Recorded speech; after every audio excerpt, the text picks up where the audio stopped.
views expressed on this episode of My Take Radio do not reflect the views, thoughts, or feelings of the My Take Radio staff, My Take Radio advertisers, or My Take Radio content partners. Listener and viewer discretion is advised.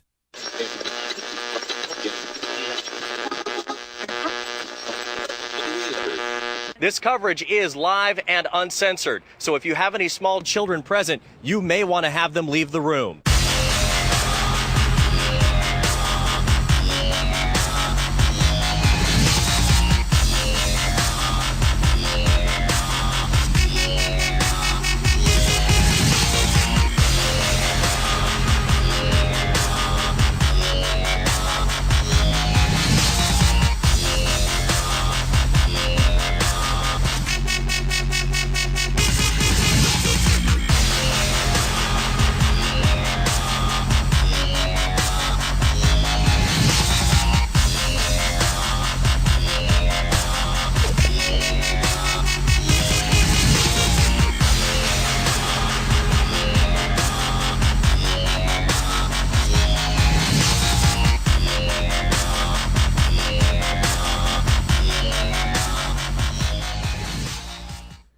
Hey, what's up, guys? My Take Radio, episode 294, broadcasting live on Wednesday, May 13th, 2015. I'm your host, Rich, and our caller number is 347-324-3541. Again, that caller number, 347-324-3541. If this is your first time tuning into My Take Radio is a variety show covering mixed martial arts, professional wrestling, gaming, and entertainment. Our MMA and wrestling shows air live every Wednesday at 11 p.m. Eastern, 8 p.m. Pacific. Our gaming and entertainment shows air every Thursday at 11 p.m. Eastern, 8 p.m. Pacific. As always, if this is your first time tuning in, there's a couple of ways you can listen to the show or watch the show. First of all, you can head to mtrlive.com. You can also head over to gfqlive.tv. Those are the two ways to participate in the live chat and also watch a video feed of the show.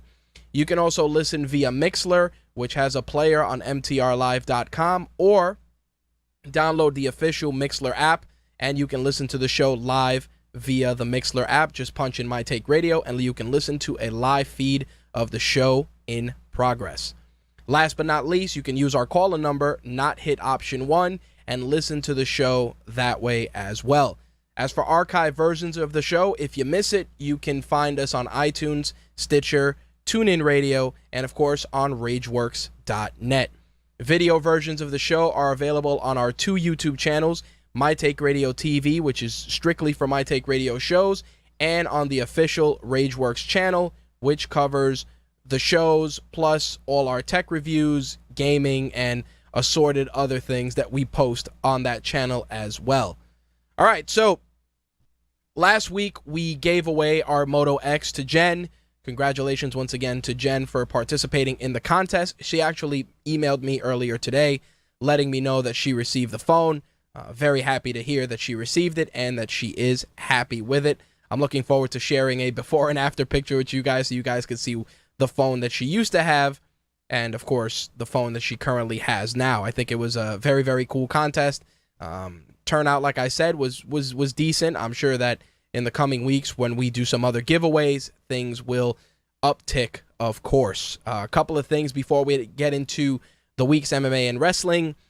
First off, some broadcasting updates. Of course, we are on the road to MTR 300, and as of right now, no idea what we're going to do for 300. A couple of people have pitched me some suggestions, and I think they're pretty promising. We'll see what we're going to do, but hopefully it'll be just as epic and monumental as episode 200 was when we made the jump to video. Also, in the month of June, we will be covering Special Edition NYC, the first weekend of June. We're also going to be covering Consumer Electronics Week towards the end of the month. There will be a couple of days where there will be no shows for a few reasons, especially during Consumer Electronics Week, obviously because they will be taking place. Consumer Electronics Week is usually the entire week, so by the time we get home from these events, there will be very minimal time for show prep. Plus, this old guy is celebrating a birthday, so I'm going to take some well-deserved rest as well. Nonetheless, MTR 300, hopefully we can do something, like I said, just as awesome as we did when we marked our 200th episode. If you've been on RageWorks.net, you've noticed that we've got a ton of new content up. We got a lot of stuff relating to The Witcher, which Slick posted. We also got the trailer for the Supergirl TV show. I share my thoughts on that, plus some other content as well. We're also going to be releasing an episode of Black is the New Black. We were supposed to release that earlier this week, but there were some audio issues that hopefully Ben and I have worked out, so we're going to put that up. And I also know that Ben and Taylor broadcasted a new episode earlier today, which we will be posting up as soon as the audio is available. Speaking of which, Ben and Taylor will be joining me for an episode of My Take Radio for a gaming and entertainment episode in the near future. We're just ironing out details for that, so be on the lookout for that announcement within the next couple of weeks. We're also going to see the return of MTR Behind the Mic as I interview the real Brian from ProfitCast, Arrow Squad, and Central City Underground. Looking forward to that interview. I think it's going to be really, really cool. This guy, he does two great shows, one dedicated to Arrow, one dedicated to The Flash, plus he does a great podcast, which is ProfitCast, about monetizing your podcast, which for many of us, and this includes most of my colleagues, that's always something that many of us strive for. I think Brian does a really great job with his show, and I look forward to sharing his work with you guys as well. I know that I owe you guys some other content, but we've been trying to work on all the product reviews plus all the stuff we are doing on the back end of the site, some of which has already been completed, and it really is going to give you guys one of the best experiences possible. Now, just to backtrack, I spoke about this 2 episodes back about people interested in, writing for RageWorks or possibly doing podcasts on the network. We're still vetting some of that stuff out with regards to writers. And I mentioned this, like I said, 2 episodes back. People got to be committed. Again, just because it's not a paid gig doesn't mean that if you don't believe in it, that you could just write when you feel like it. That shit's not cool. We're not here to babysit. We're all grown-ass adults. So, again, got to put that out there because I've received a decent number of emails within the last week after I said that on air, and people just, they don't get it. And I'm not doing it. There's enough work that goes into running RageWorks and MTR that, don't want to babysit anybody. So, again, if you're interested, have some experience, know how to take direction, be familiar with WordPress. You guys know the deal. I'm not going to beat this up too much. I just figured I would give people a refresher that have asked for updates relating to their inquiries. So, got to put that out there as well. One other thing I did want to mention, we are probably going to test an alternate solution for video next week. Andrew from GFQ is celebrating a birthday today, so I know that he was going to be unavailable to set us up for video, but it's all good. We are actually recording video on the back end, which is still going to go on the channel. And of course, you can catch the audio via the Mixler feed and participate in the chat. I'm either going to try YouTube Live once again, or a couple of people have been telling me that I can use Twitch and try that. I'm not sure if that's going to work, only because, and I've mentioned this before, a lot of people are saying that it has to be strictly game-related content on Twitch. So I'm going to feel that process out before jumping in and saying that we're going to start airing the show on Twitch or simulcasting the show on Twitch. We'll see how that goes. But hopefully we'll have it all set up. Maybe I'll do some test broadcasts this weekend just to do some testing to see how it works. If all goes well, then we will have an alternate video solution for situations like this. But again, if you are on mtrlive.com and you see the GFQ video feed, just mute it, press play on the Mixler feed, or obviously if you're listening via Blog Talk Radio, not the best audio quality, but that's another way to listen to the show as well. All right, so what's on deck for tonight? We are going to talk about the UFC event from this past weekend in Australia, which was surprisingly solid. We got to talk about the week's MMA news. I am going to talk about Raw on the wrestling segment, and the week's wrestling news, but I'm going to try a different approach only because I've realized as I edited the shows that it was becoming essentially a match-by-match recap, which at this point, you know, it's Wednesday night. If you don't know what the hell happened on Raw, then something is definitely amiss. So not going to do the straight recap route. I think I'm going to kind of borrow from what we do on Rageworks, which is the 4 R's, the right, the wrong, the rawsome, and, you know, the what the fuck. But we're gonna kind of switch that up a little bit and just kind of showcase the highs, what I thought were some of the low points, and some of the really, really awesome moments, if there aren't any. Again, just testing the waters out with something new. We'll see how it goes. All right, so as always, if you want to participate, mtrlive.com. You can use our live chat. You can also participate by calling in 347-324-3541, 347-324-3541. All right, so without any further ado, let's jump into the week's MMA. A couple of things I want to go into, like I said, especially the UFC fight card in Australia. Let's get that ball rolling.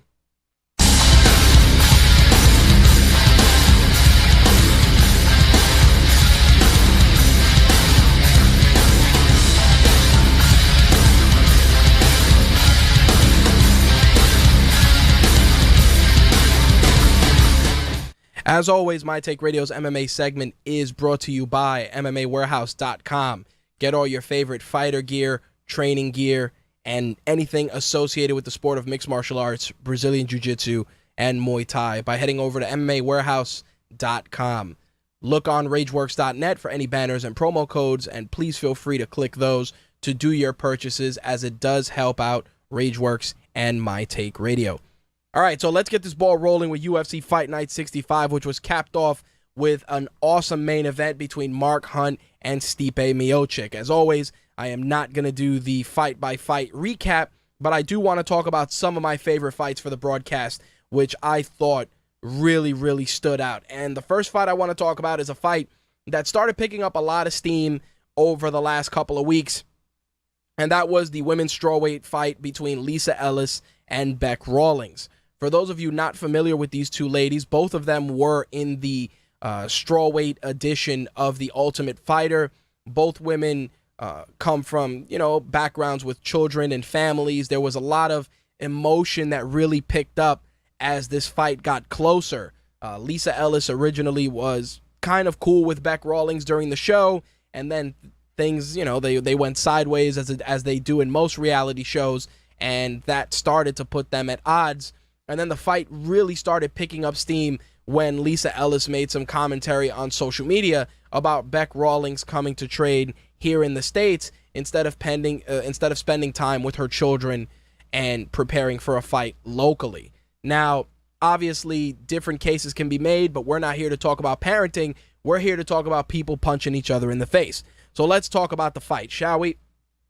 I do have to say that Bec Rawlings is an incredibly marketable fighter. The young lady, she's a mom and she has like 2 kids, but she does a great job of utilizing social media, like most new fighters, like most seasoned fighters in the new generation are doing, leveraging it accordingly to ensure that they get the most exposure possible. Obviously, this can be anything from training camp videos, scantily clad photos, if you're into that sort of thing, and just regular mundane updates as well. Of course, one of the few that has leveraged that with great success has been Felice Herrig. Close second to that are some of the other fighters from that season, including Carla Esparza, Rose Namajunas, Bec Rawlings. All have done a great job. Angela Magana, all have done a great job leveraging social media to raise their profile. But in Bec Rawlings' case, you know, a case can be made, according to Lisa Ellis, that, you know, she just is an unfit mother based on how she conducts herself. I don't agree with that. I think that, you know, she's just a badass fighter who knows that she has to fight to support her family, and she's leveraging all the tools accessible to get the job done. And I can tell you that as soon as Lisa Ellis made that comment about her not spending time with her kids or being an unfit mother as the build up to this fight, this fight really took a turn towards the more personal, which it was inevitable, but it really just picked up steam. And Bec Rawlings went into this fight with, a huge chip on her shoulder, a lot of emotion.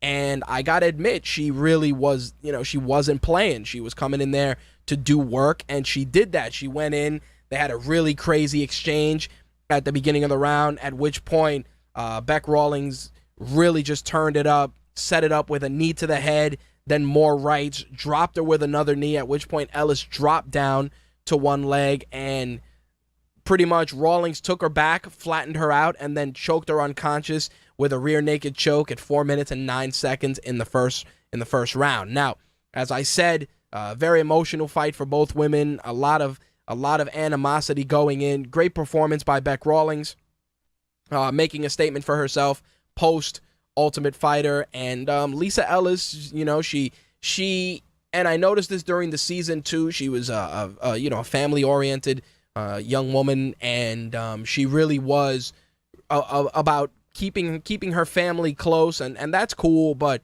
the problem with a sport like MMA or a sport like professional wrestling is that the preparation will take its toll on your family, on your personal relationships, and you got to be ready to make those sacrifices. And I felt that during the Ultimate Fighter, I really got the vibe that Lisa Ellis was not ready for that. I mean, she had a good showing on the show, but she really wasn't as ready as you would have thought. Now, the other fight I did want to talk about was Daniel Hooker and Hatsu Hioki, which really bummed me out. Hatsu Hioki, of course, great prospect, came into the UFC with a lot of fanfare.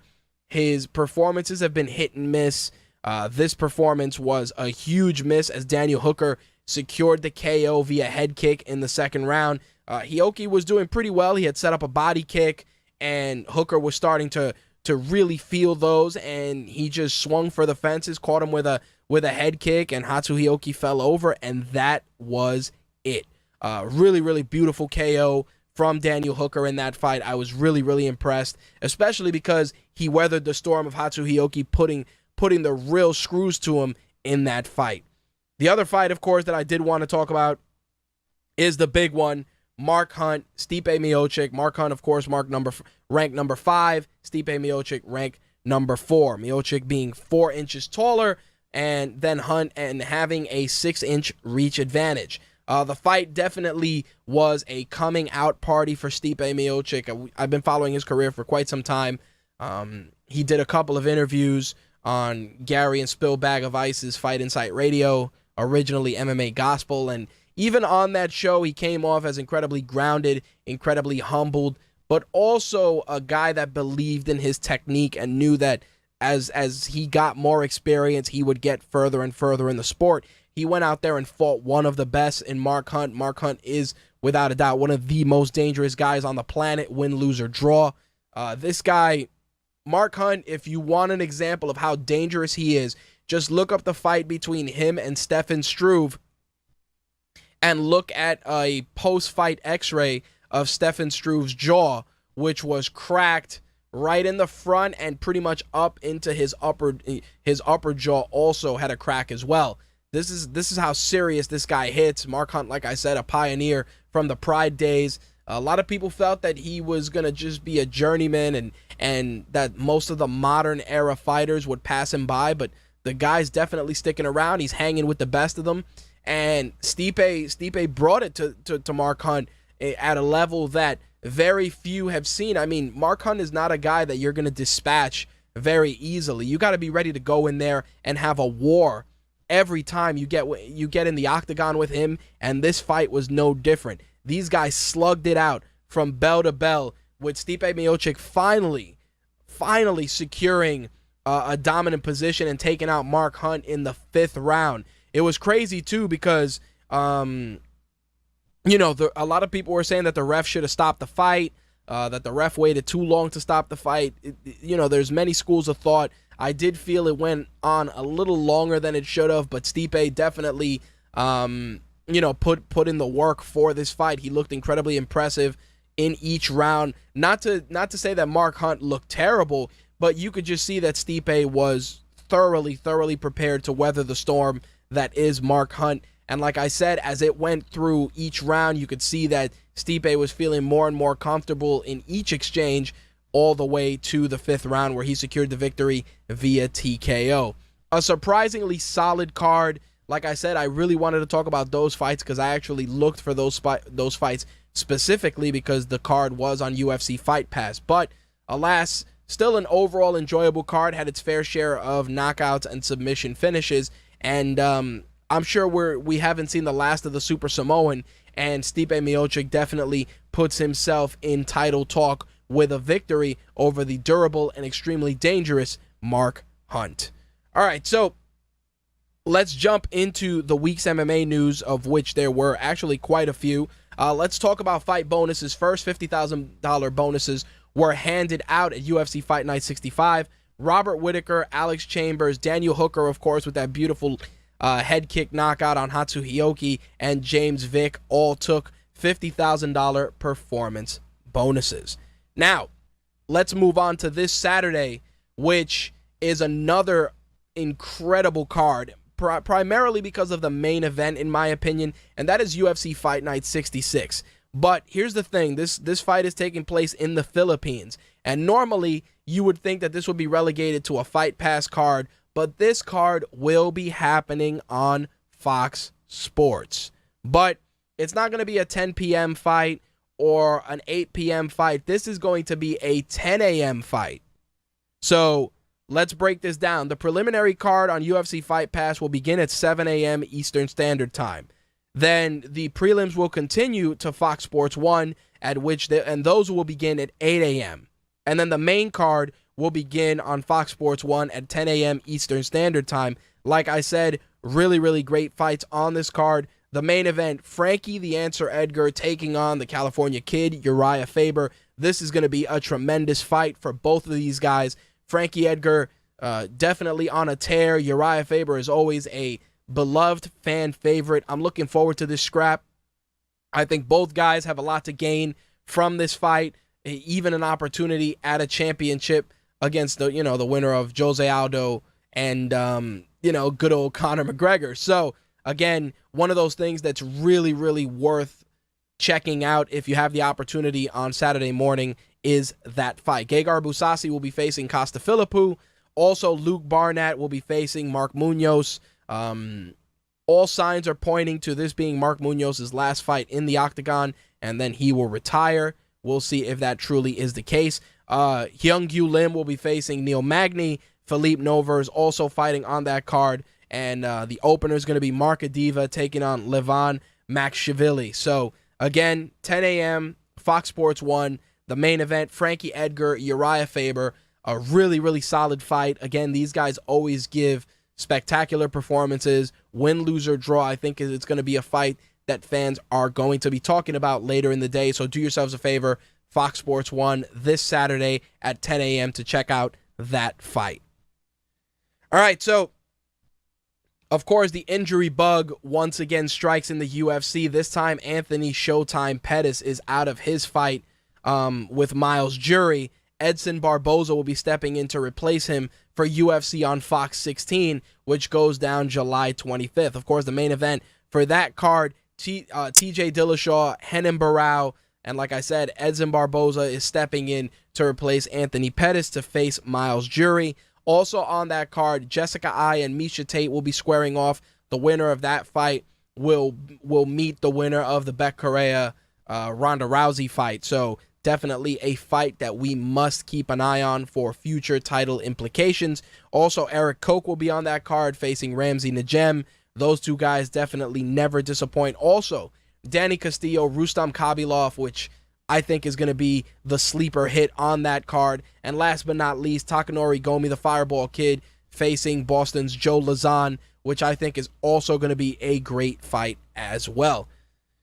All right, so last week we touched on the UFC fight sponsorships let me rephrase that. The UFC and Reebok fight sponsorship opportunities that fighters will be getting starting in July. And of course, we discussed a breakdown of how these fighters were going to be paid based on tenure, and a lot of fighters were displeased. I mean, the bulk I really want to say the bulk of the tweets that I read were expressing displeasure in the payment structure for these guys. And some of you agree, some of you disagree, and I think that's going to continue to be the case as the fights start really taking shape from July on with Reebok as the main sponsor. But I do want to say this, and this is something that a lot of people have been talking about as well, and that's the fact that even though Reebok is handling the bulk of the sponsorships, that just means that the fighters are in a position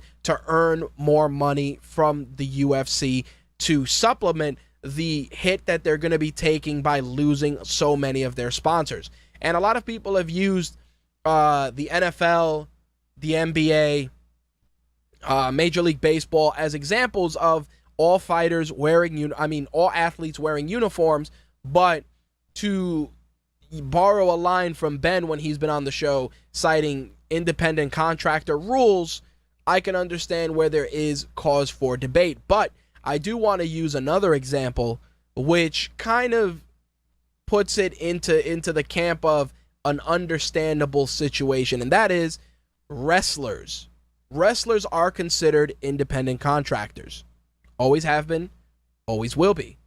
And unless a union is formed or something is done, wrestlers will always be independent contractors. And even when wrestlers are signed with promotions such as WWE, TNA, Global Force Wrestling, Ring of Honor, they are going to wear the merchandise and the ring attire that they are provided by their company, either wardrobe or whatever the case may be. Even on the independents, the independents are a little more loose with those restrictions, but all major promotions, the wrestlers and the talent involved abide by some sort of a dress code, whether it's the ring gear, whether it's, wearing certain attire for interviews and public appearances. There's always a level of involvement from the promotion. So WWE is a great example. Most of the wrestlers have their own shirts. Very few of them come out there wearing, other brands, other things. They come out wearing the stuff provided them by the company. Even The Rock, when he's shown up with his Under Armour shirts, and you can see that they're clearly Under Armour that has been scribbled out, and then they throw a Brahma Bull logo on it. Even in that regard, it is still company attire. So again, wrestlers are getting a cut of their merchandise revenue, much like, is rumored to be happening in the UFC. And I think that that's where the real question is going to be. You're a fighter, you get popular, people start to notice, Reebok starts putting out more stuff with your face, your logo, whatever the case may be on it, at which point you will make more money. Again, the UFC Reebok deal is something that is going to be contested and debated for the foreseeable future. The only real beneficiaries thus far, outside of the fighters that have received separate deals, is Bellator. Because fighters that are thinking and contemplating about going, or thinking of going to the UFC because they feel that it's the premier organization, are a little hesitant because of the rumored pay structure that's taking place with the UFC and Reebok. So even Scott Coker has gone on record and has said that fighters have been reaching out to him and calling him because it's not as lucrative as one would think. Now, like I said before, it also comes down to negotiating your contract with the UFC, and I'm sure there's going to be fighters who are going to call up Dana White and be like, dude, this is bullshit. I'm not going to make any money. I was making $25,000 from sponsorships, and I haven't been in the UFC that long, and now I'm making $8,000. We got to do something. And I'm sure there will be a ton of fighter contracts that will be restructured to offset that difference. Now, this is not to say that fighters do not have other options. Unless it's for UFC press, UFC media events, or anything relating to the organization, you can still wear other sponsor apparel and promote other products. But for anything UFC related, obviously you will have to be wearing Reebok exclusively, as will your corners. So I'm sure fighters are going to find ways to skirt the issue as the deal really starts to become more clear heading into July. So again, right now, the reason I also wanted to bring that up is because Joe Rogan himself a UFC employee, went on his podcast and he stated that he is not a fan of the agreement. I'm sure Dana White was not happy, and neither was Reebok when they heard that. And I want to share that with you guys. He said during the podcast, he said, "This is a big deal now in MMA that Reebok is the official sponsor for the UFC. Fighters can't have independent sponsors when they walk into the cage now, and financially it seems to be a huge disaster for the fighters." He went on to say, "Whenever you see these guys complaining and talking about the difference in the amount of pay they're getting, that's not good. It's not good. All that stuff had to be worked out and should have been worked out in advance. It's great to have a big sponsor like Reebok involved, but not if the fighters have to suffer." Brendan Schaub, who's been a guest on MTR before, actually shared some stuff with regards to the fighter deal. He said that he would be getting 10 grand, but every single fight that he had before this, he was getting six figures. So at least $100,000 he was making. Brendan Schaub was making 100 grand from sponsors plus his fighter pay for his fights, which is huge. He's making 10 grand, but like he said, every single fight that he had before that, he was getting six figures. So at least $100,000. It could mean as much as $900,000 for every fight. Six figures for every fight, and now he's making 10 grand. It's fucking huge. That's a massive hit. Even the champs get $40,000. The champions get $40,000 from the UFC. I mean, from Reebok, if they don't have an independent deal set up. The best, and like Joe Rogan said, the best guys in the world, the most dominant pound for pound fighters walking our planet get $40,000. Joe Rogan said, "That doesn't seem like enough to me. It just doesn't." He went on to add, "Look, I'm a businessman. I'd be the shittiest businessman in the world if I owned the UFC. The UFC would probably be filing for bankruptcy right now. I would never have gotten it to where it is. I would never have done so many smart moves like these guys have done. I'm an idiot when it comes to the business, but I don't like when I see fighters suffering financially. I don't like it at all." And with that said, I have to kind of agree with what Joe Rogan was saying, because think about it. You're a fighter that's making 100 grand and now you're making $10,000. That's a big fucking problem. And of course you can renegotiate your contract like I said, but initially that sticker shock is going to send a lot of shockwaves through the sport. And there's a lot of fighters. And yes, Val, $40,000 is what Reebok is paying champions. Exactly. Val says, "What the fuck? They can't even pay for camp." That's the big problem. Dude, last week one of the guys leaked out what the fighter pay breakdown was. I shared it on air, and it's crazy. Like, think about it. Brendan Schaub is a good fighter. You know, love him or hate him, he's a good and talented fighter. And this guy is going from making 100 grand to $10,000 a fight. Big problem. Now, of course, the other question, the other side of the coin is that fighters aren't going to be taken advantage of by shitty sponsors. Okay, that's great. But there are legitimate sponsors out there that are paying real money to be noticed. Like I said, Demetrius Johnson, sponsored by Microsoft, wears his Xbox shorts when he goes out there.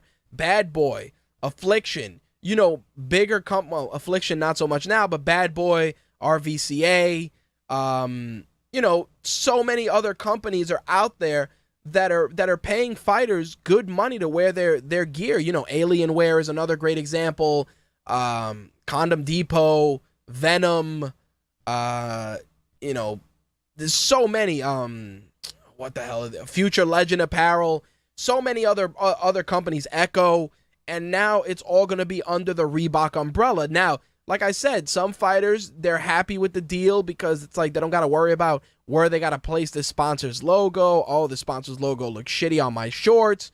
And that's understandable too, but the monetary compensation that is being thrown around is not good for the fighters. And for Joe Rogan, a UFC employee, the voice of the Octagon alongside Mike Goldberg, for him to come out and say, yo, this is not good, is really, really a big problem. I'm sure that Reebok is like, yo, I thought we'd be getting good press because of this, and we're not getting any. Because that's what's happening. Think about it.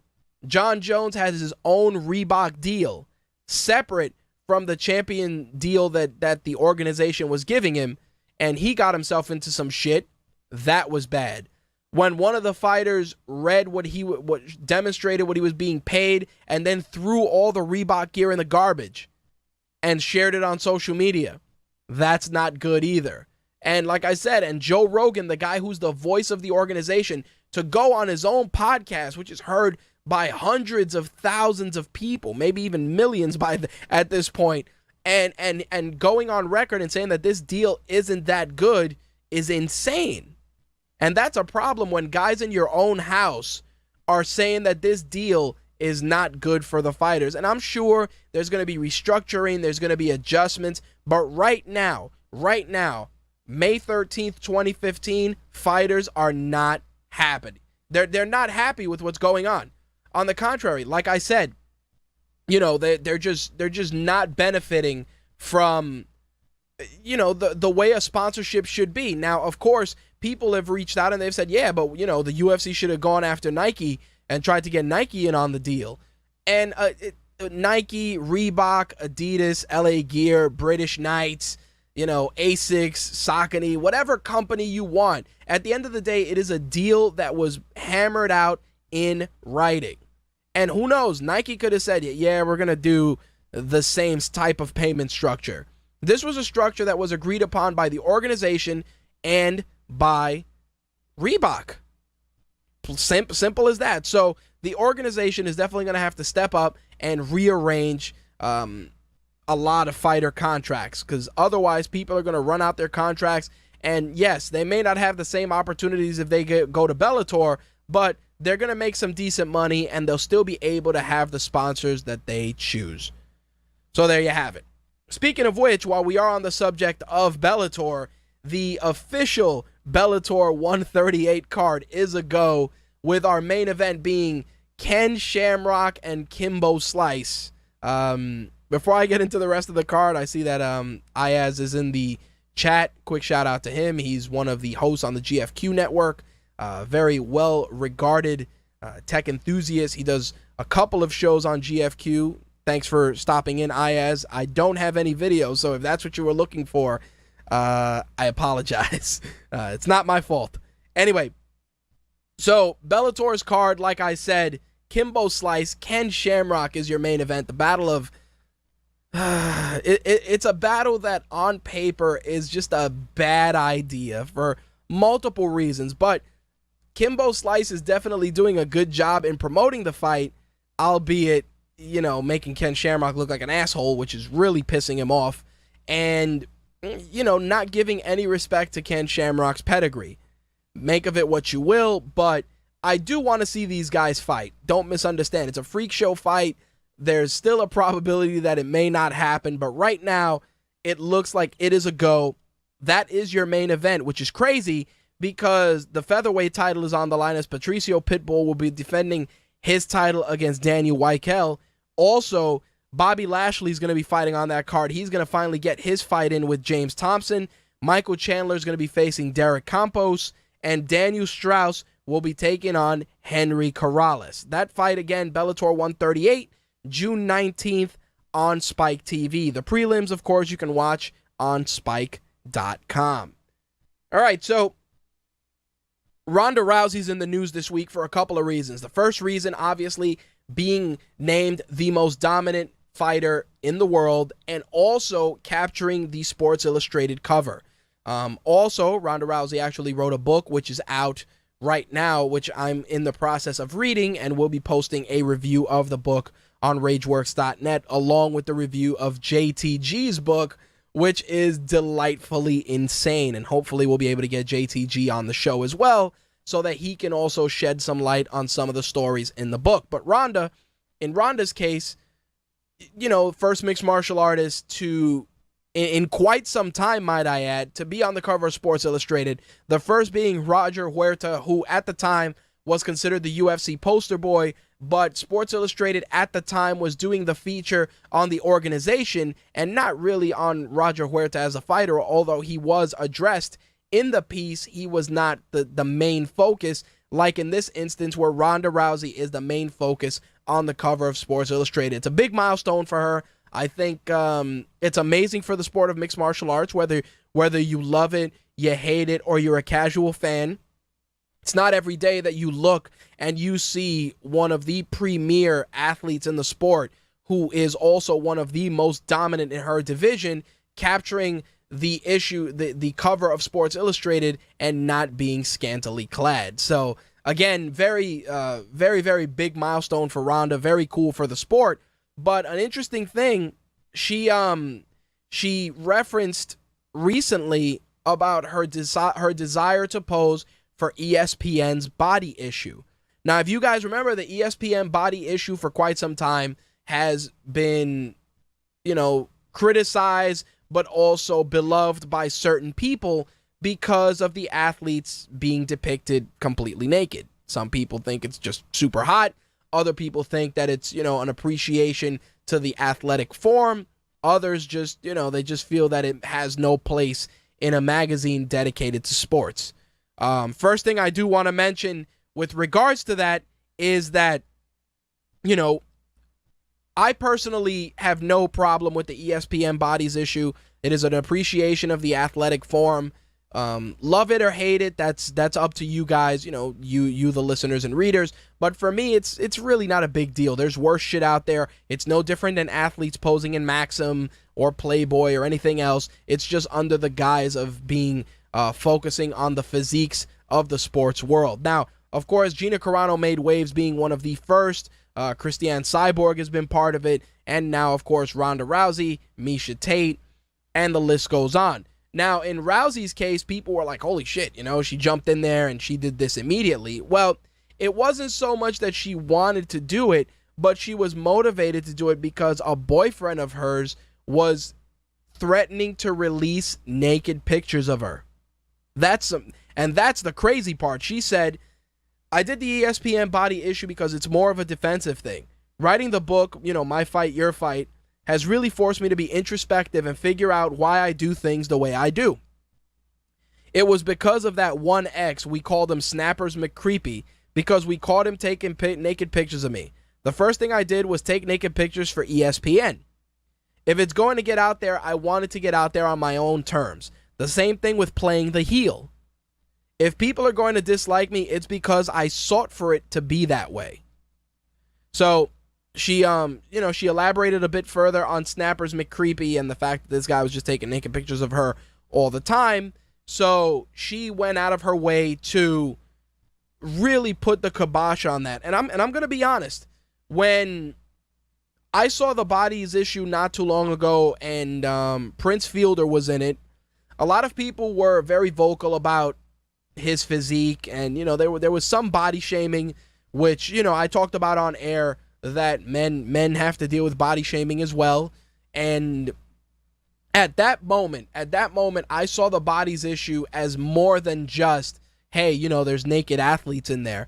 I saw it also as a way to demonstrate to our youth and even amateur athletes that are on the come up that you don't always got to be super jacked or shredded or, just carved out of granite to be considered great.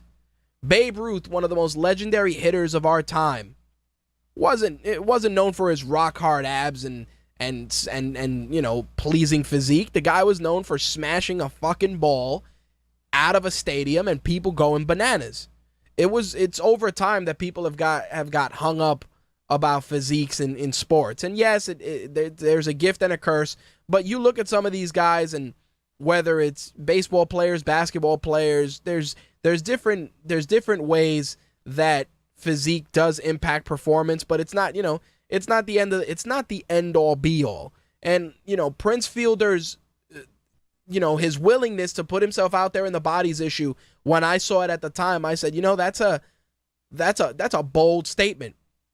And I empathized with him because, listen, I go to the gym, I lift weights, I pick things up, I put things down, but I appreciate a good meal. Those of you that follow my Instagram, RageWorks_Rich, will know that I appreciate a good meal. That's not to say that I'm a fucking sloppy sack of shit, a sloppy titted bastard, but I'm also not, the most athletically, I'm not Mr. Universe either. I'm not walking out of here looking like Brock Lesnar or John Cena.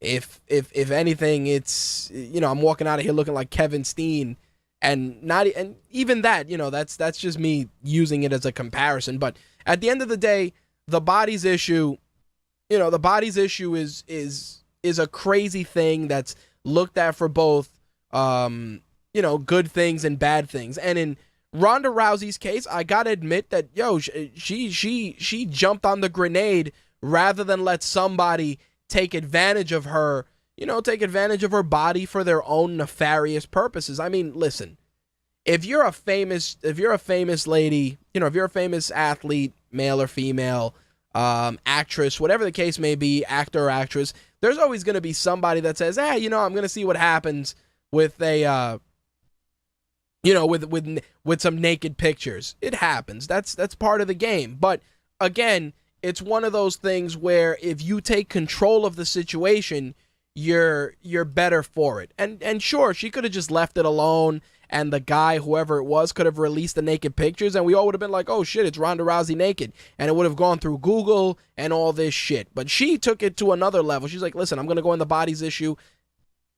It's going to be great exposure for me, for the sport, and everything else. Fuck, Dana White had a naked picture of her from the body's cover on a t-shirt at a weigh-in, if you guys remember that. I just, I respect what she did.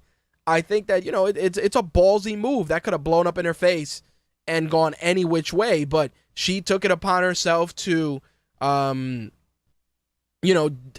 on the proverbial grenade, and she came away a better person for it. So, I gotta commend her for that. Whether you love her as an athlete or hate her as an athlete, or love her as a person or hate her as a person, I think that her contribution to the sport has been interesting.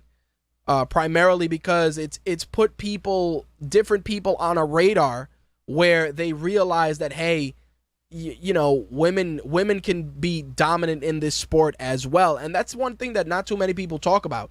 We all talk about our aspirations. When people were young, hey, I want to be like Mike, or I want to be like Bo Jackson, or Lawrence Taylor, or Charles Barkley, or whatever, or anything. And Charles Barkley said it best. I'm not a role model, and it's true. I think when it's when I have children, I'm gonna say, hey, you can love these athletes, respect them, learn from them, want to follow their path if you want to become that type of an athlete. But at the end of the day, they're just like us, flawed. They make mistakes, and I think that more people are seeing that. But I gotta close with this. I do have to say that because of athletes like Ronda Rousey, Miesha Tate, hell, even Gina Carano to a degree, more and more girls, more and more women are feeling more inclined to embrace Brazilian Jiu-Jitsu, Muay Thai, mixed martial arts, Greco-Roman wrestling, whatever the case may be, and are starting to become more and more appreciative of the sport. It's no longer just a boys' club. And the same thing has been happening over the last couple of years with professional wrestling. I know plenty of my wrestling fans that listen to the show that can attest to instances where women's matches were leaps and bounds better than matches put on by some of the best men in the business. So I think in Ronda's case, like I said, she's gonna have her detractors, and there are times when I'm like, all right, it's getting a little too over the top. But I believe her contributions to the sport definitely deserve merit. And I got to commend her for taking a proactive approach and jumping on the grenade. And fuck it. We all got to see her naked. Fuck it. But at least, it was on her terms. And it is what it is, I like how Val says, when I said what I just said about wrestling, where in TNA, NXT, Lucha Underground, yes, and yes. TNA's been surprising me as of late with matches. NXT has as well, and Lucha Underground is on a whole other level. But anyway, that's dipping into the wrestling pool, which we're going to jump into right now. But as I said, be on the lookout for my review of Ronda's book, My Fight, Your Fight. I'm gonna definitely share my thoughts on the book on RageWorks.net, and also, like I said, I'm gonna share my opinion on the JTG book, and hopefully, knock on wood, we'll be able to have JTG on the show to discuss the book in a couple of weeks. No promises, I'm working on it, but we'll see what happens. Anyway, with that said, let us shift gears and jump into this week's wrestling, shall we? Booker T, you know what time it is? We want the gold, sucker! Hulk Hogan, we coming for you, nigga!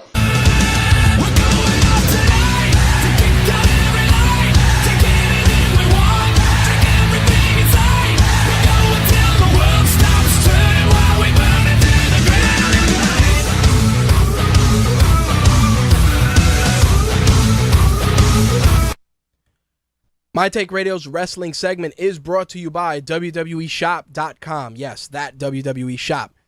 Pick up all your favorite WWE superstar gear, t-shirts, sweatshirts, license plate frames, wallets, garden gnomes, you name it, they got it. Use our promo code WWESAVE10 to save $10 on orders of $70 or more.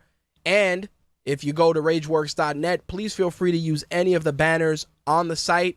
They will definitely help you out and give you some additional promo codes. Plus, as always, they will allow us to get a couple of bucks to continue to give you guys the best experience possible. All right, so before I jump into Raw and share my thoughts on that and the week's wrestling news, I got to give a shout out to my good friend who is right now at the Ring of Honor show, the second day of War of the Worlds, and he sent me a picture. I asked him to do me a favor and send me a picture of Jushin Thunder Liger if he gets a good picture, just because I know that I will probably never have an opportunity to see him wrestle live, and because I know that his wrestling career is slowly winding down. And I just looked at my screen, and there is a perfect photo of Jushin Thunder Liger. It is fucking amazing.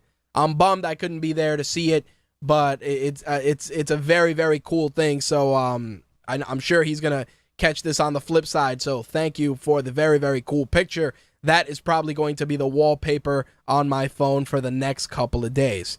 All right, so let's talk about Monday Night Raw this week. So Monday Night Raw, as I said at the start of the show, I'm not gonna go and do the whole match-by-match recap.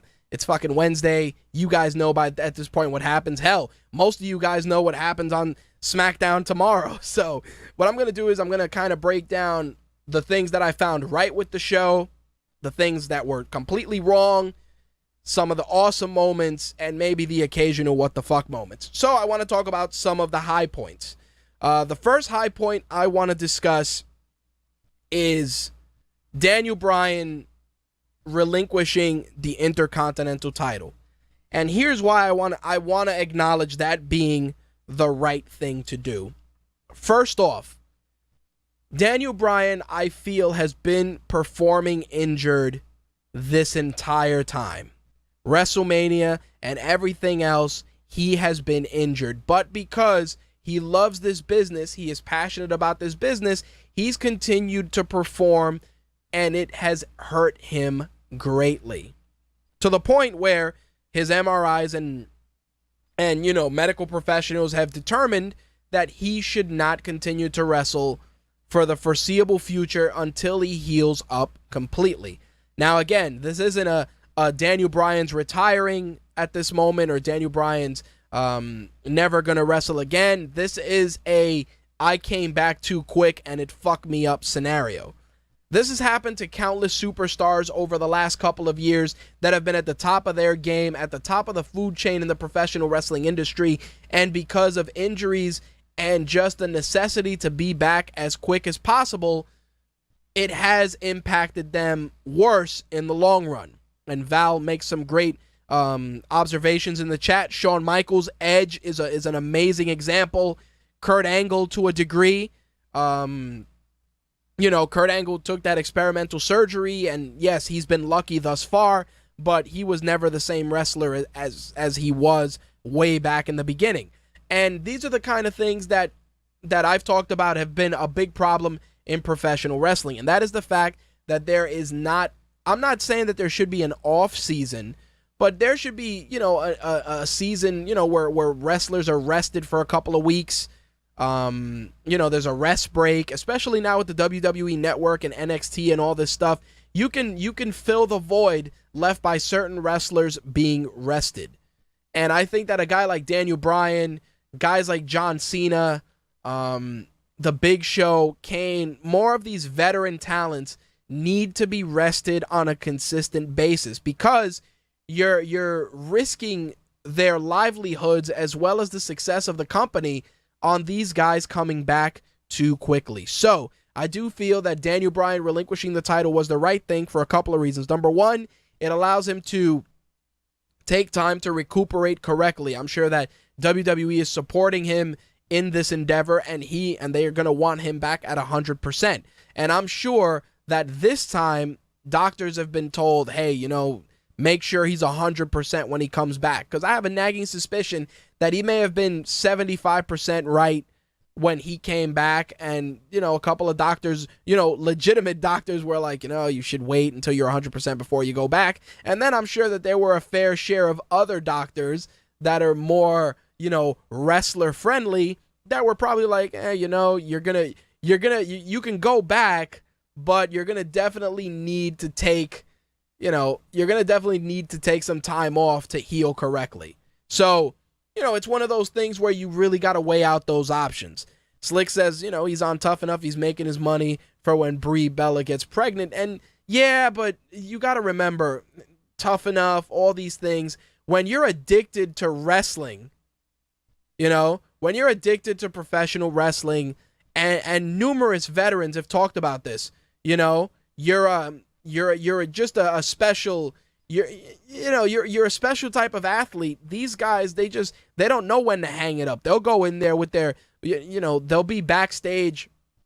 And I've seen this in documentaries. You see these guys backstage, 5 bags of ice, barely able to walk. And then as soon as that music hits and that adrenaline kicks in, these guys, they come out there and they're ready to rock and roll. And I think that's one of the big parts of so many of these wrestlers just really not respecting, respecting his, respecting their bodies. And again, we all have done dumb shit. I've gone out there sometimes and, again, not comparing, any injuries I've had or any ailments that I've had with that of professional wrestling, but there are times when it's like, yeah, you shouldn't be walking. And Slick can attest to this. Due to the excess bone in my ankle, if I'm on my feet for more than 8 hours, 10 hours, the next day I'm a fucking cripple. And if we got to do a con or we got to do something else, it doesn't mean shit. I'll pop for a leave and a jug of water and I'll tough it out. That's how it is. We go out there and we do this stuff because we love our craft. We believe in our craft. And if we don't go out there and give it 110%, no one else is going to do that. So I understand. I understand when doctors say, you really should take a couple of weeks off and, rest up a bit and not try to do anything strenuous. And then you're going to go out there and you say, I could go to the gym and do cardio. Or you could just be like, I'm going to go take a couple of swings at the batting cage or whatever the case may be. And then before you know it, you're more fucked up than you started. So I definitely can understand. But the other high point of Daniel Bryan relinquishing the IC title is that it puts that belt back in the spotlight. There's a ton of guys in the mid-card that are amazing athletes that could really be great flag bearers for the Intercontinental title. King Barrett, to name one. Sheamus, to name another. Love him or hate him. Dolph Ziggler, Adrian Neville, Dean Ambrose, Sami Zayn, if they wanted to call him up. There's so many guys in that mid-card roster that, for me personally, I think Daniel Bryan relinquishing it was the right thing to do, and I think the division will be better for it. Not to say that John Cena's open challenges aren't great, but let's not kid ourselves. We know that the bulk of the time, John Cena is going to win those anyway, versus on the IC title side of things, there's a who's who that can hold the belt for a little bit and another guy can jump in and take the slot. That's one thing I do got to say. The crowd was incredibly supportive, and that's something that, again, as wrestling fans, we don't want to see our heroes injured. We don't want to see our heroes suffer. We don't want to see their livelihoods cut short. And some of us are very, very aware of that. I mean, there's many of us that we'd love to see Daniel Bryan out there having Iron Man matches and, delivering amazing matches like he did on the independent circuit. But I'll be honest, and I've said this before, I would rather sacrifice 6 months or a year of him not giving us great matches to have him perform for 5 years or 10 years. And those are the things you got to really look at as a fan. I mean, those of us that are hardcore wrestling fans, and you know who you are, you know that for that person not being on television, another person's going to come along and take advantage of that opportunity. And who knows, they may become your new fan favorite as well. The other thing I wanted to address, and in my opinion, this was a right thing, is the reunification of Harper and Rowan. Luke Harper has benefited quite a bit from being a singles competitor, but let's be honest, he has been treading water quite a bit as well. I do feel that in that regard, there really hasn't been a tremendous upside to Luke Harper as a solo wrestler. The same can be said for Eric Rowan, who we all know just was fucking tossed in the garbage at this point and really hasn't been as successful as we all had hoped. I think that reuniting them and really giving them a great run at the tag team division is going to lead to some better matches for both men. I think that Harper and Rowan in the ring with guys like the Ascension would be good for both guys. I think, for all four participants. I do got to say that.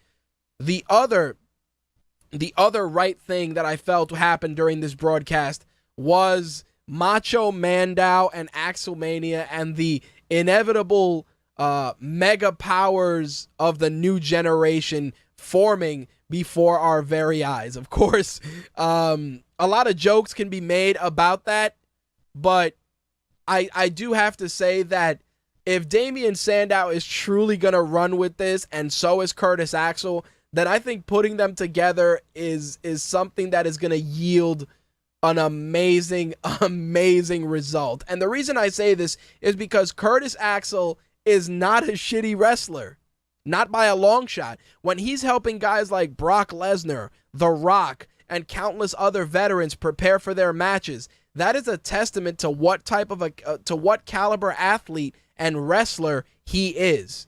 I think that's definitely something that should not be ignored. Damian Sandow is another guy who is a great wrestler, a tremendous wrestler, and he's very, very good on the mic. Again, just a guy who's in flux. But I think that going this route, even if it's as a comedy tag team, will yield a better result for both of them than anything that they've done solo for the last year. Period. I think that, and I'm using Paul Heyman booking. Axel's weakness is not his wrestling. It is his personality and mic work. Enter Damian Sandow, whose strength is his personality and mic work.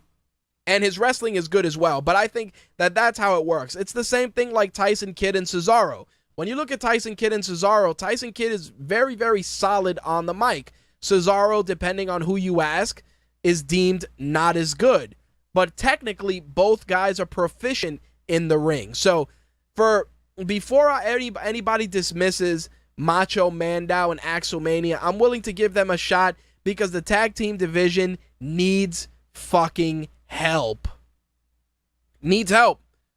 The Usos are injured. You got the Ascension, the Lucha Dragons, the Matatoads, you got the Primetime Players who have been doing some incredible video vignettes. The stuff that was done by the Primetime Players, and that's another good this week, was just tremendous. When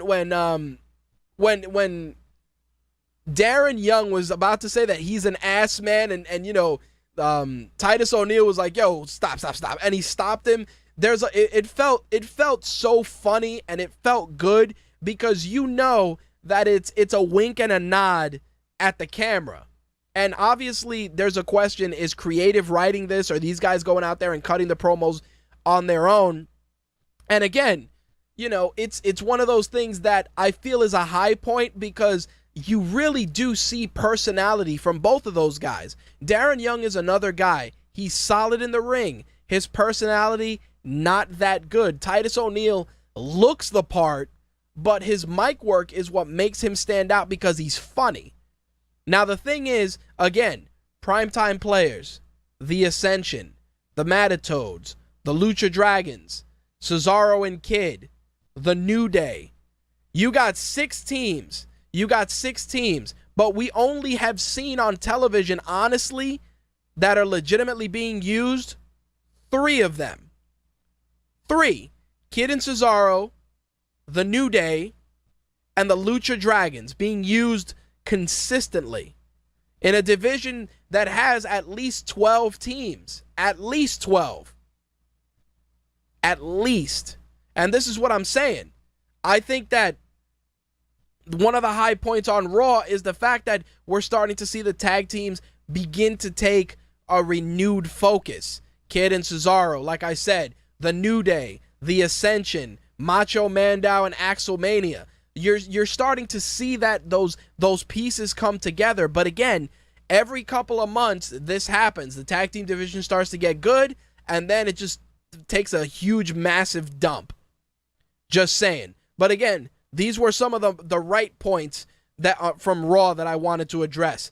Another high point, Adrian Neville and John Cena's open challenge. Number 1, if anybody has any doubts that John Cena doesn't put people over, you're fucking stupid, because every John Cena open challenge has been a closely contested match between him and most of his opponents. Almost every one of them have been close. Not only that, but each one has always come out looking better for it. Adrian Neville is going to be a WWE champion within the next 3 years. I'm telling you. Number 1, his look. Number 2, his ring work. Number 3, his finisher. His mic work is solid too, but those three facts alone, and the fact that people can connect with him because, you know, yeah, he's a jack dude, but he's a realistically jack-looking dude. You know, he has the body of a gymnast. He went out there with John Cena, and they delivered an incredible match. Plus, props to creative for not letting Cena get the clean pin due to Rusev's interference. It keeps Neville strong. It allows people to think, well, you know, maybe Neville has a shot at beating Cena. Plus, obviously, it furthers the Rusev and Cena feud. Again, another notch in the right column for Raw this week. And I'm telling you, Adrian Neville, within the next 3 years, will be WWE champion. You can bank on that. All right, so for every right thing, there are a couple of wrong things that need to be addressed. First off, Tamina and Brie Bella's match, Brie Bella and Naomi's match was abysmal. Not Brie Bella, it was Brie Bella and Tamina. Naomi was at ringside. The reason I say this is because I like Tamina. She has an incredible look. She has incredible presence. But her ring work needs work. And again, the Bellas are not ring generals. They're not going to carry you to great matches. And I've talked about this. The Bellas, they have improved, but they only can look as good as the person that's in the ring with them. And this match was a disaster. And the reason it was a disaster is because Tamina was moving robotic as fuck. It almost felt like she was moving like Ryback does. When Ryback has become more fluid over the last couple of months, but you guys remember when Ryback debuted, it was like a fucking robot out there. Tamina's in the same camp. You know, she's a big woman. She comes from an amazing dynasty, but they're not harnessing her strengths correctly. And I'm sorry, nobody can say, oh, well, it's because Tamina's big that she moves that way. Because Awesome Kong can wrestle and she moves fluidly for a bigger woman. Awesome Kong, Tamina. That's how it goes on the scale. Tamina being on the bottom, Awesome Kong being on the top. Now Val says, shouldn't Tamina be ashamed considering? And you know what the thing is? It's not a matter of Tamina being ashamed. It's a fact that, again, Paul Heyman booking, not harnessing her strengths. Tamina's strengths are the power game, a pretty solid superfly splash, and again, an amazing presence. Because when you look at Tamina, again, not even thinking of her as a wrestler, but strictly looking at her, you say to yourself, damn, I think that chick might fuck me up. No jokes, but I mean legitimately. You look at Tamina and you say to yourself, yo, this chick is a problem. And then you watch her wrestle and you go, what the fuck happened? And that's what it is. It's the fact that they're not leveraging her abilities creatively. And again, the same could have been said for the Bellas. And again, the Bellas are not great. Do not misunderstand. The Bellas have improved from marginally shitty to less shitty. They're not great in there either, but put in there with the right wrestlers, the Bellas deliver decent matches. This match with Tamina and Brie Bella, not the move. Definitely not. On top of the fact that, Tamina came back, they really didn't do anything to elaborate on her relationship with Naomi, aside from the fact that they're related because Naomi's married to one of the Usos. Great. But they didn't establish anything deeper, any deeper bond, any deeper connection. And that's a problem too. I think that there's lack of development and, there's definitely lack of just giving Tamina an opportunity to shine on a better level. That's all I'm saying. I think that that's severely lacking. And, Val writes, Tamina's a mercenary, whoever stamps her checkbook, and Tamina equals female APA. Okay, that's great. But even the APA could go out there and have decent matches. And that's the issue that I want to put out there. It's like, yeah, she's great as the female APA, but at least go out there and believably look like you're fucking somebody up. Don't let it fall on your opponent to make you look good when your opponents aren't that great in the ring either. Like Slick just said, the APA could legit fuck people up and look good doing it. And that's part of the problem. Not only do you need to look the part, but you have to look good doing it. And Tamina, it's just very sloppy. And again, you can place some of the blame on Brie Bella, but you're not placing a lot of it. That's for shit sure. That's definitely one of the wrongs, in my opinion, for this week. The other one that I wanted to talk about that was definitely a wrong was pretty much the match between Roman Reigns and Kane.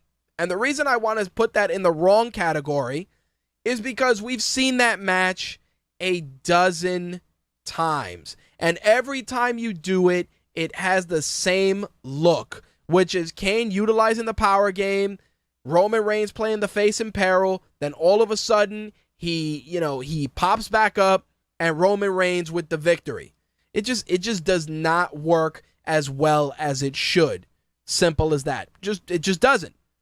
The other wrong, in my opinion, was J&J being put in a match with Dean Ambrose. While I understand you were in Cincinnati, it's the home of Dean Ambrose, J&J Security, for as good as Noble and Mercury are as wrestlers, I'm just tired of them being thrown out there as cannon fodder for nothing.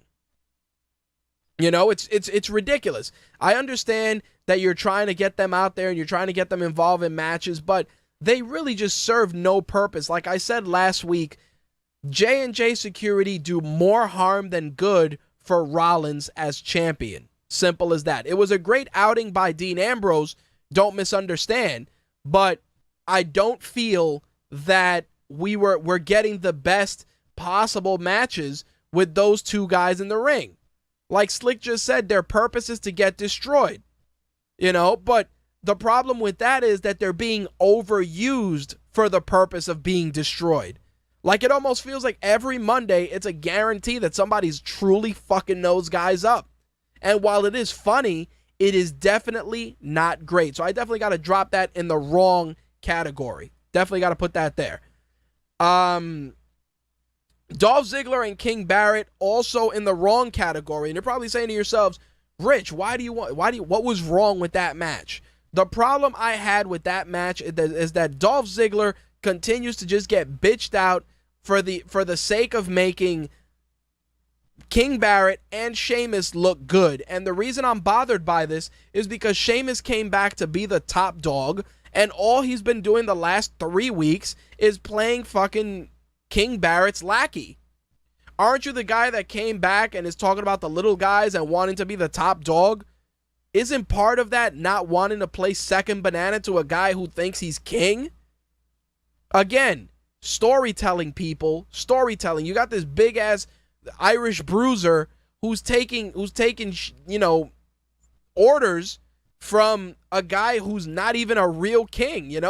Like I just feel that I understand why they're doing it. The whole enemy of my enemy is my friend type booking. But the problem I feel with that is that Dolph Ziggler, and again, in the battle of wins and losses, and I've said this before, every loss is very, very important. Especially for guys like Dolph Ziggler, who are so beloved by the fans. If you keep making him lose in all these matches, it's an expectation. You are expecting him to lose when he goes out there.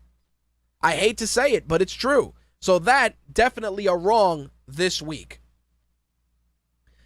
Slick adds that it could work if Sheamus turns on Barrett out of nowhere. It's true, it would, but the problem is that you brought Sheamus back to be like this force, this unstoppable force, and he went from being that to being, Barrett's cleanup, which is weird. And I just don't feel that that's what's, best for either of those guys. Wade Barrett should be leveraging the fact that he's king to be a champion. And this goes back to what I said during last week's show. Winning King of the Ring doesn't really mean shit. I'm sorry to say it. Yeah, you get the fancy crown, the scepter, and you get king in front of your name, but it means nothing. Like I said last week, add a stipulation. You win King of the Ring, you can challenge for a title of your choice. Something. Make it mean something. Don't make it be meaningless. Make it mean something. And it's true. Val mentions Booker T. But you know what the thing was? Booker T becoming king, or, embracing the King Booker gimmick, Booker T needed that because Booker T didn't have shit going on. Everybody felt that he was coming around, he came to WWE to play a bootleg Rock like he did in WCW, and King Booker actually worked for his character. I think that was probably one of the best things that worked for Booker T at the time. The King Booker gimmick really, really set him apart because he truly embraced it, and it was fucking hilarious. But like I said, the moniker of King of the Ring, while it's great, it really accomplishes nothing. You know what else doesn't accomplish anything? The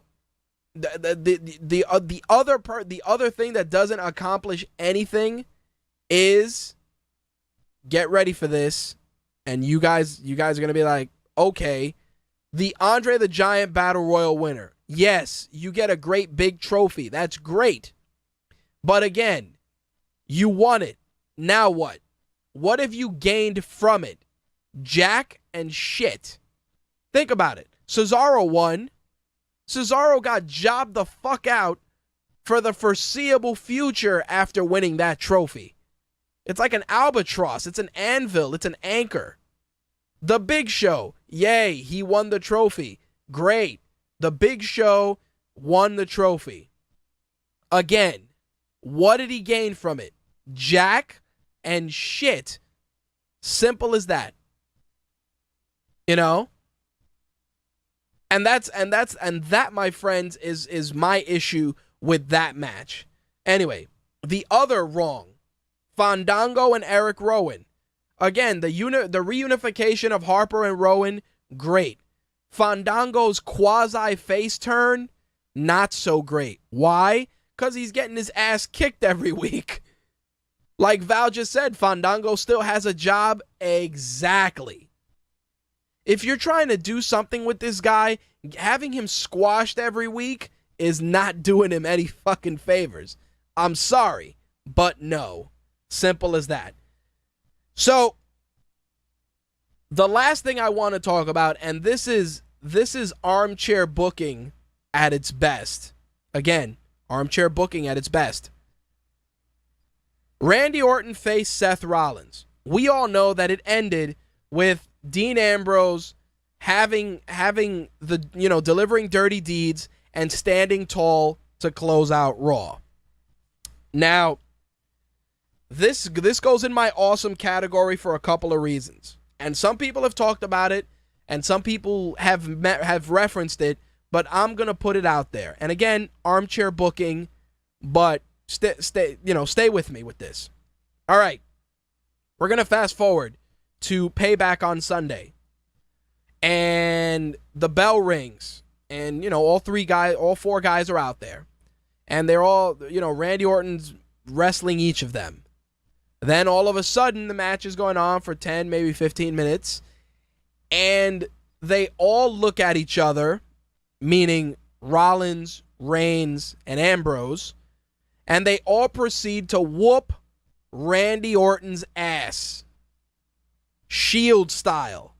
And then, after the said ass whooping, they all look at each other. And Seth Rollins pins Randy Orton with zero involvement from Ambrose and Reigns. Fast forward to the Raw after Payback. Reigns, Rollins, and Ambrose come out, and Rollins cuts a promo that he felt that he had to rely on the guys he trusted most to destroy the authority from within. And thus, the Shield returns. And what they would do is you would have them defend the belts against each other every week. Meaning, Rollins comes out Monday and he goes, you know what? I've been champion enough. Roman, we're going to have a match tonight for the belt. Reigns wins the belt because Rollins goes, lays down, and Roman pins him, and then Roman Reigns is champion for that month. I've been champion for a while. Dean, we're going to have a match. Dean Ambrose pins Roman Reigns. Dean Ambrose has the belts. It would be like the Freebird rule, but with the fucking Shield. Imagine that. Imagine if Ambrose, Rollins, and Reigns go out there, beat Randy Orton's ass, reunite the Shield, and then on Monday night, Rollins comes out and he goes, I told you I was the architect. Snarf, snarf, snarf. Imagine that shit, and nobody's thinking about it, because let's think about this. Imagine if Kane was in on it, he puts Ambrose in the match because the plan was to reform the Shield. Think about it. Why the fuck is Dean Ambrose, who's been getting jobbed out left and right, all of a sudden in a match with the other two guys that he ran with? Think about that. And that's what got me thinking. Think about it. Ambrose, Reigns, Rollins in a match with one guy who they've all had issues with. Again, think about this. Why would Dean Ambrose be in a match out of nowhere? Why? That's all I'm saying. What if? Again, it's armchair booking on my part, but what if it's not? What if what I just said happens? That's all I'm saying. What if? What if they go out there, whoop Randy Orton's ass, and then they stick it to the Authority. And Rollins goes, you know, we put our heads together. We agreed that I would be a good champion to start and that these guys would get an opportunity that you wouldn't give them. Oh, imagine that shit. Imagine that promo. Just Rollins coming out there snarfing it up. Yeah, you know, I got you, Triple H. Come on, it'd be tremendous. It would be tremendous. Again, I could be wrong. I could be 1,000% wrong. But again, what if I'm not? Think about it. Why would Dean Ambrose need to be in this match? Why? Why? That's all I'm saying. What if this is a fucking swerve between the Shield and Kane to take power from the Authority? What if? What if Kane did it as a power move to get all the belts on all three members of the Shield, and he becomes the GM of Raw? And it's approved by the board of directors and Vince. What if? What if that's where this is going? Again, I could be wrong. But the big question, the giant question, why would you put Dean Ambrose in a match after he's been bitched out for the last 3 months? Someone? Anyone? Bueller? The only guy that he beat recently was Luke Harper. Who else has Dean Ambrose beaten? Who? I want to know. Yeah, he beat Seth Rollins. What if that was the plan? What if beating Seth Rollins was the plan the whole fucking time? Again, what if? Because I thought about it. I said, you know, it's cool that Dean Ambrose is in there. And then I said, wait a minute. All three members of the Shield are in one match with one Randy Orton. One of these things is not like the other. Think about it. Randy Orton is the only guy in there that doesn't fucking belong. Who's to stop them from setting aside their differences, and quotes, of course, and beating Randy Orton's ass like he stole something? Who? Who? That's what I want to know. Who is going to stop that? Anyone? Bueller? Bueller? Anyway, Slick wants to share his thoughts. I'm going to bring him in so he can do that. And we're going to address the wrestling news of the week. Slick, what's up? While you were saying that, something else has occurred to me. Shoot. You kept saying, who's going to do that? Who's going to stop that? It ain't going to be Kane, because what if Kane's in on it too? That's what I just said. My line cut out. Yeah. I missed some of the things you said. No, that I said it. I'm like, what if Kane has been in on it to take power, take control of Raw, and the Shield have been in on it the entire time? What if this booking has been going on since they broke up?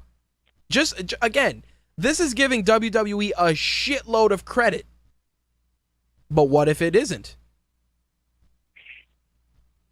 You know? The only downside I see is that whenever you get set up with WWE, you have these fantastic ideas, and they unfortunately wind up being so far from what of course creative actually does. Of course. But again, just again, indulge me for a second.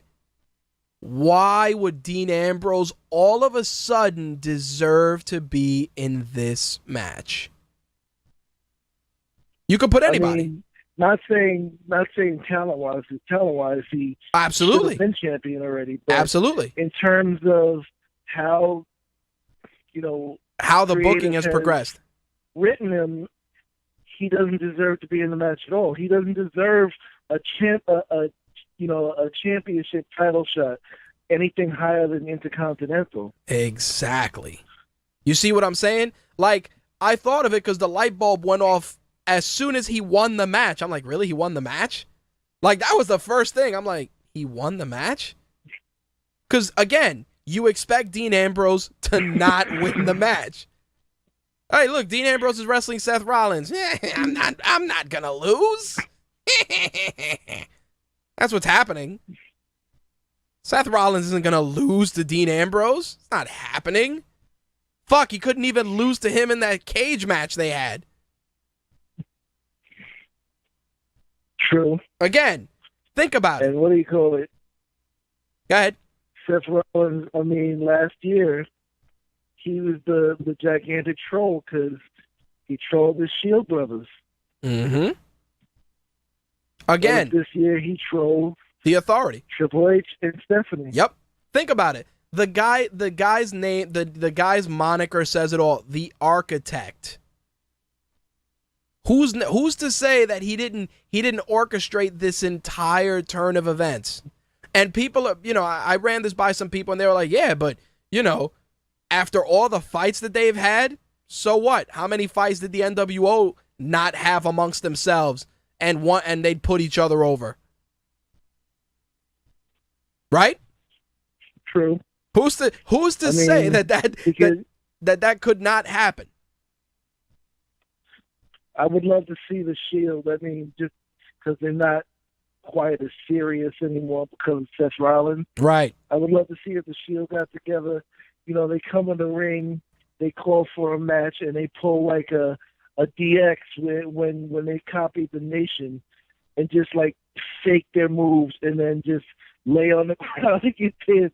Well, yeah. That would be fantastic. Well, that's what I was saying before. Each one of those guys, they'd come out like Roman Reigns, Ambrose and Rollins, and they all come out. And Rollins like, you know what? Tonight we're having a title match. What do you think, Kane? And he's like, I don't know. Sure. Who's your opponent? Roman Reigns. Then they go, ring the bell. They have a little match. All of a sudden, Roman Reigns just goes and he pokes, Seth Rollins, finger poke of doom. And Reigns is automatically champion. No, not even a finger poke. He just goes, ooh, and fucking Seth Rollins falls out. That would be funny, too, because that would be some comedic kind of shit that they would do. But that's what I'm saying. And then, hey, Dean, you want to be champion this week? Yeah, it sounds like a good idea. And I'm telling you, and they got to do it every week to the point where they just piss off not just the Authority, but the locker room. Like, you guys have made a joke of this belt. Guys are fighting left and right for this belt. And that's when, shit starts to get serious. And it's like, all right, then you got to beat each of us. And then you get your title shot, You have freaking Dean Ambrose versus Seth Rollins one week. And since, supposedly the curb stomp is no more, he sets him up for a curb stomp and then he misses and acts like he's like trying to stomp a roach or something. Yep.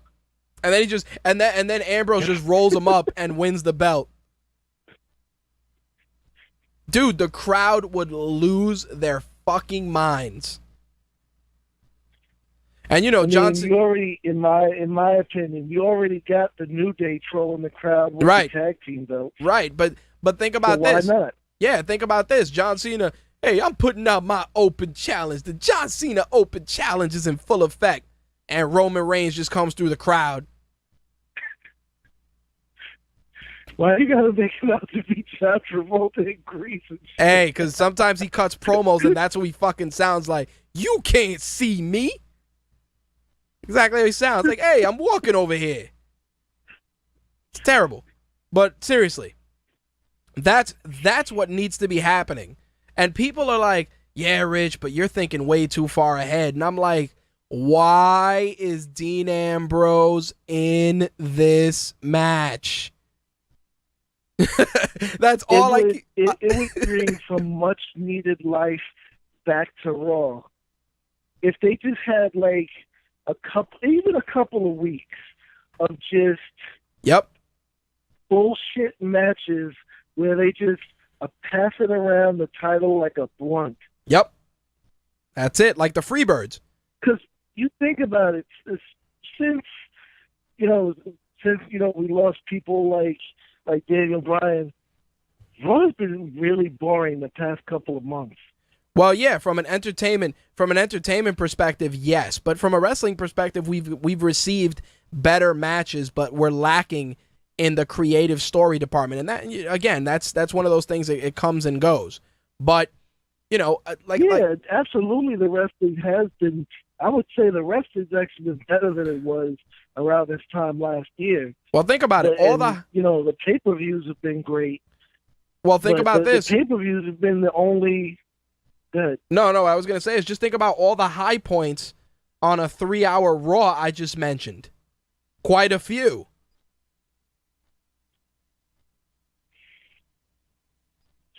That's the thing. Raw did have plenty of high points. I mean, even though you shit on it, I kind of dug the Divas match, even though they're still timing it and it ends pretty much at the 5-minute mark every week. Right. But I kind of liked it just because what Naomi said was right. It's basically, you know, the Bellas have been pulling their twin magic bullshit again, even though they're quasi faces now. They've been, you know, essentially kind of cheating. Well, that's the thing. Go ahead. When Tamina came out, I was like, I wrote it on Facebook. I was like, Brie Bella's about to die in like 3 seconds. Well, that's the thing. And she got fucked up. Well, you know what it is, and I understand that, but my problem with that, aside from Tamina's subpar ring work, is the fact that you still manipulated the story in a way where the Bellas are still getting cheered. And that's not fair to Naomi, who, again, has been busting her ass. Like, it's not, I mean, you know, they're making that part of the story, and that's great, but think about it. By keeping the Bellas heel the last couple of months, you kept the belt on them out of necessity because you wanted them to see their comeuppance. You know, you wanted to see them get beaten because they were the heels. That was the plan. And then all of a sudden, out of nowhere, oh, well, Naomi's going to turn heel and bring in Tamina, and the Bellas are still going to be the center of the division. You see the problem that I have with that? Absolutely, but I mean, let's face an unfortunate point with the Bellas. Right. As long as when you hear that horrible "you can look but you can't touch," fucking Nikki Bella comes out and shakes her ass, they're gonna get cheered. I understand that, but in terms of just, and I'm not even talking about the cheer portion. I am talking about just the way that the booking has automatically shifted to where black is bad. Not that that's really it, but it is. You get what I'm saying? I get what you're saying. It's like Naomi was being cheered. She was being revered for her incredible athleticism, her moveset. She was into the crowd, all the work she did with the Usos, good, bad, or otherwise, etc., etc., etc. And all of that work to culminate in a heel turn is just, it's an insult to my intelligence. Like, yo, why can't the chick just win the belt? Why can't she just win it? Like, yo, beat the Bellas. Good triumphs over evil. Now the Bellas got to, you know, have their evil machinations to try and get the belts back, and Naomi needs help. Enter the returning Tamina, who's never been fucking cheered. Because Tamina's always been a heel, practically. See the problem? There you go. It's like, yo, you have a Divas division full of heels, essentially. Rosa usually works as a heel. Prissy Hen, Summer Rae, heel. The Bellas were heels.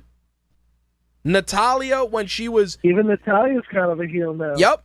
Well, no, not even that. When Kid and Cesaro were feuding with the Usos and she was feuding with Naomi, she was a heel. Where the fuck are the faces in this equation? Oh, yeah, that's right. The Bellas. What? Like, what the fuck just happened? Where did that come from? Answer. Twin magic. Yep. Answer. Sadly, Vince. that is the answer. Answer. Vince. It's like, yo, you got an entire roster of divas, but yet you can't let the chick who you've been grooming to win the belt. Why? And again, the easy answer, black. But I'm trying to give the benefit of the doubt that that's not the case, but you know, let's look at the real elephant in the room here. And it's the fact that you have an entire roster of divas, both in in Raw and on NXT. And the fact is that your television time consists of a max capacity of 4. Yeah. And really, for what you were saying, it wasn't even one. You really were grooming 3 people to potentially be the champ. Right. One said fuck you and retired. Yes. One got hurt. And, you know, well, no. I hate to say it, but you're right. The other one's black, so no vote for you. Well, here's the kicker. Paige was pulled off TV to do a movie. Not even because she's hurt, dude. Movie. See the problem? I see the problem. That's what it was, man. Just lack of priority. I'm like, yo, AJ, you went through all this trouble to build AJ and Paige and Naomi to try and dethrone the Bellas and you know, climb up to and get the brass ring, but you're gonna go do a movie? It's no different than when Dean Ambrose was red hot and they wrote him off so he could go do the movie. And everybody's like, you're joking, right? And they're like, nah, he's going to go do this movie right now. What? Straight to video shit? When he could be out there getting cheered by 60,000 people? Really? For a movie that you're going to buy in the Walmart bargain bin in the 2 for $5 section on Black Friday? Really? 10 years from now? 10 years from now? Fuck that. 10 weeks from now. No, I mean, that's when you'll actually buy it. Not that it'll be in a bargain bin. Shit, it'll be in a bargain bin in 10 weeks, dude. Tomorrow. That's it. Fuck it. Tomorrow. Buy this bottle of Mountain Dew. Get this wrestling DVD for free. Damn. Like, but this is what I'm saying, man. Like some of this booking, you just look at it and you gotta just. That's why I'm glad I didn't do a match by match recap, and I just cited what I thought was right, what was wrong, and what was really awesome. And like I said, Ambrose standing tall in front of the home crowd was good.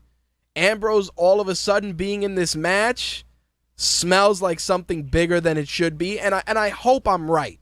I hope that this has been long-term booking and that we all got played. I hope you're right too, because it would be really, really great. Yeah, dude, I'd take it. Unfortunately, history has shown that my ass is wrong. Radio that my ass is wrong. Gives some great fucking ideas, and it seems like somebody on Raw is listening to it and saying, "Fuck you, we're not going to do it just because Rich wants it." That's it.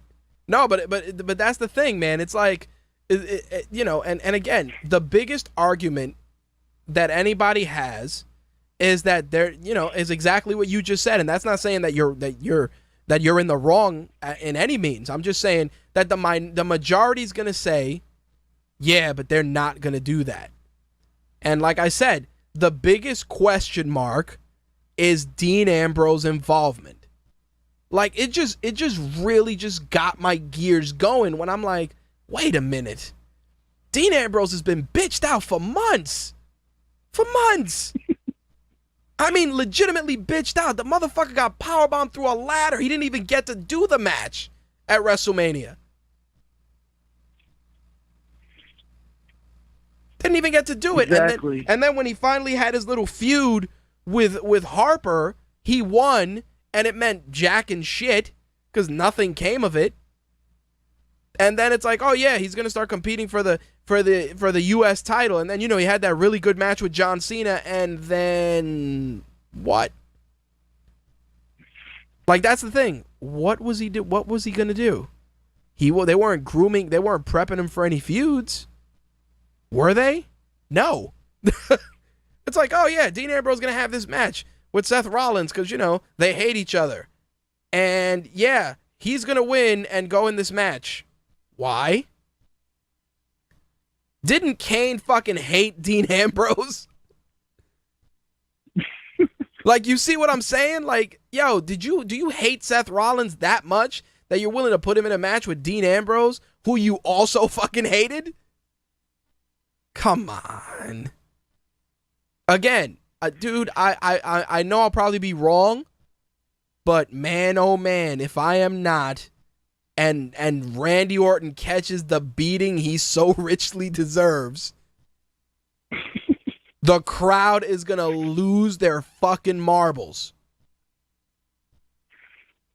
Dude, the way I would do it, and it would just like, it would make the crowd go even more insane, would be to have like Randy Orton, Rocky, like getting to his feet, the other three at each of the other corners, and they fucking do his, you know, hearing voices going insane, dropping to the floor shit all at the same time, and just beat the shit out of him. There you go.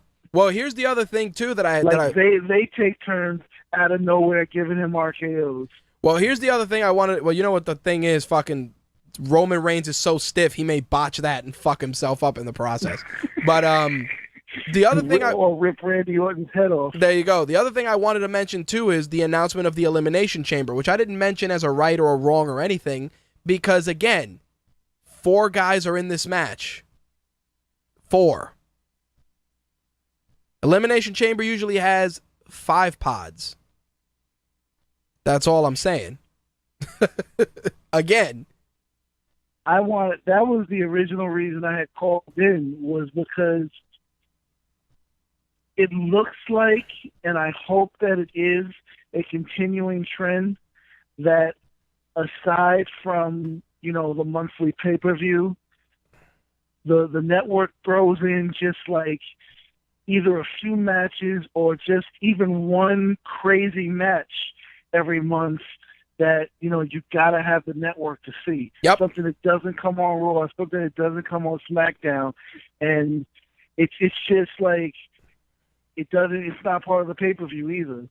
Dude, it kind of was bullshit, but, you know, at least it was something, the King of the Ring. Yeah. And now they're having the Elimination Chamber this month. Well, here's one if other they one. They make a habit out of that, it's going to, you know, quote unquote, raise the stock of the network. Well, here's the other thing I wanted to say too. Here and here's a just something that, you know, it's fucking insane.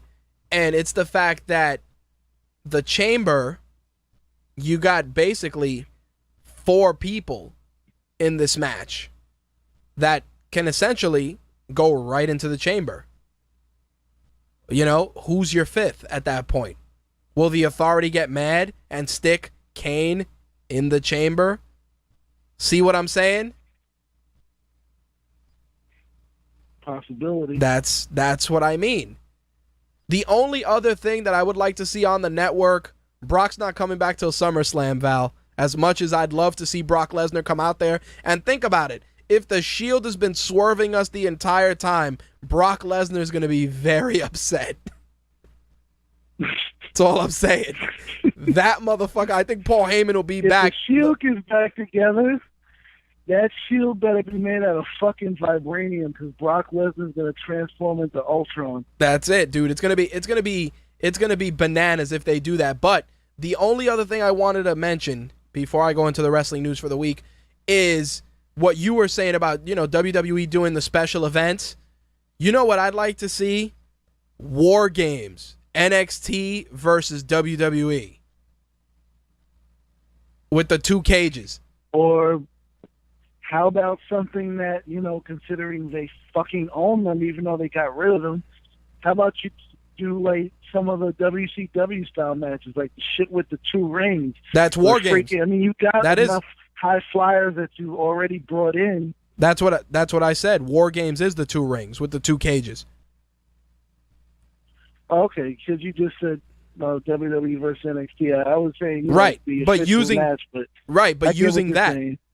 Yeah, using that, bringing back War Games for the network, and do Team NXT versus Team WWE.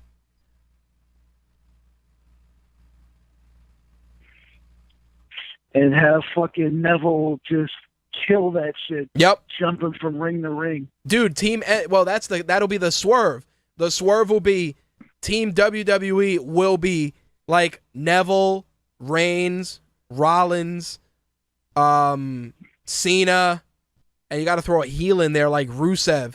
And then Team NXT will be Zayn, Itami, Balor, Owens, and like fucking the big goof. What's his name? Baron Corbin.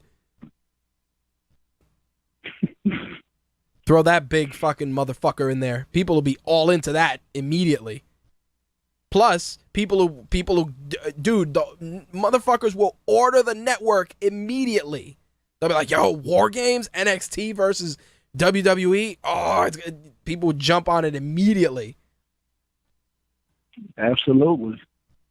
Immediately. And it gives the guys that they're not ready to bring up a chance to shine. To really shine. Yep. I agree 100%, sir. I agree 100%. I mean, we always say that NXT winds up giving a better product than WWE, but let's be realistic. Some of these guys they're still not ready for the quote unquote big leagues. Some aren't, yeah. There are some that I will agree with that statement to a point. And the reason I say that is because for you to call, I don't know, Sami Zayn a rookie, this fucking guy's been it's like when Daniel Bryan did Tough Enough and The Miz was his pro. It's like, yo, Daniel Bryan's been wrestling since The Miz was in diapers. Oh, I'm not calling any of them rookies. No, but that's what I mean. Like that's the thing. Like when you look at it, you say, yeah, some of them are ready for the main stage and some of them aren't. There are guys like I said, like Sami Zayn, where it's like, you know, this promising young up and comer. It's like, no, or you know, this amazing, you know, first time superstar. No.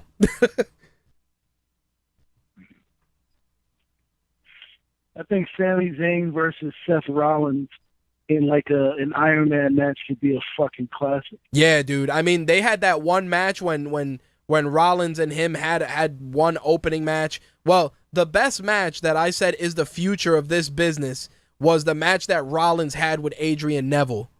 Holy shit.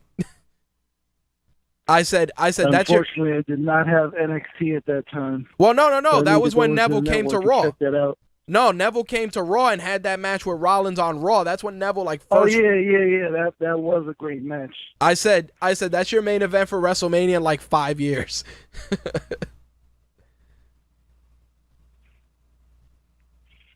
They need to have WrestleMania as an outdoor venue more because that just, to me, that added to the, you know, the cinematic quality of the event. Plus, Rusev in a fucking tank was pretty badass. Oh yeah. Plus, I've come to an amazing assumption. Rusev just yells for no reason. By the way. Like, I mean, he legitimately he'll be like, Bascame! John Cena! It's like, dude, why are you yelling? Like, he comes out, he's trying to cut a promo, and just ends up yelling. Your roast beef sandwich is ready. Yeah, but you know what it is? Short order cook, dude. Yeah, but besides that, I just feel like it's Russian Samuel L. Jackson. This is how I talk. Haven't you seen any of my movies? Juice, that was a good one. Like, that's him. See? They ate me. Yep, the shark ate me. Russian shark ate me. That's it.